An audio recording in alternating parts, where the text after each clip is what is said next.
Hey everybody, it's Emily. I'm here today with my worm factory. Wanted to give you guys an update. I threw some bad celery in here the other day, which obviously it's going to take a little while to break down, and I really need to bury it for anything to happen, but I wanted to see how the rest of the bin was getting along.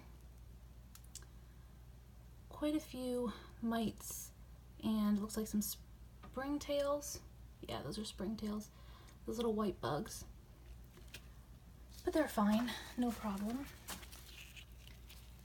We have our other avocado shell. Same thing, kind of loaded with springtails, a few beetles, potworms, but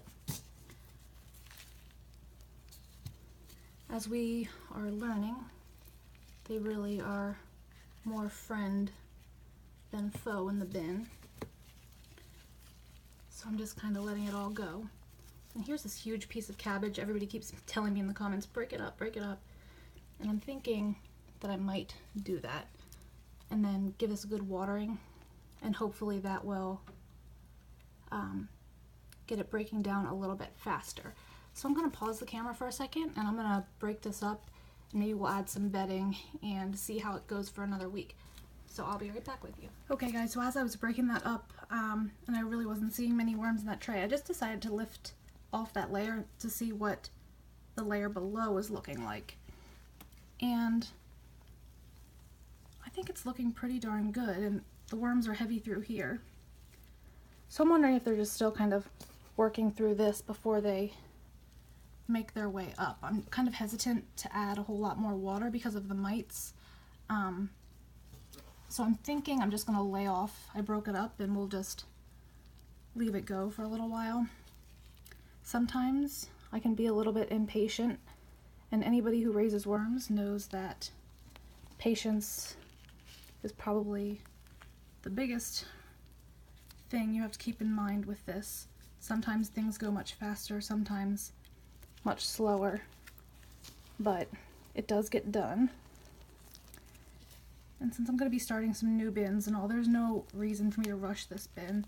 I actually have 2 trays on here that could be harvested anytime I want. I really haven't done it just because it's time consuming and been a little bit busier than normal.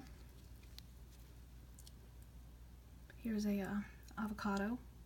Again, you see those springtails and stuff.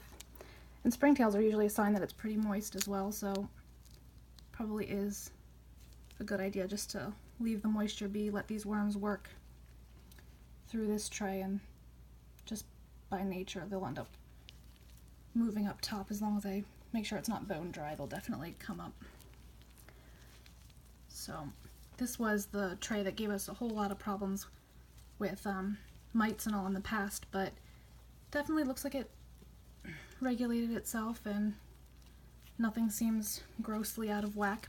So I'm just going to put the other tray back on top. I'll show you real quick here.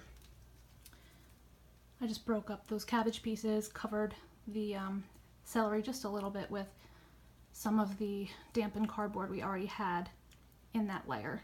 And we will leave this another week and come back and figure out what's going on from there. So I will talk to you guys soon. Please like this video and subscribe if you want some more content from me.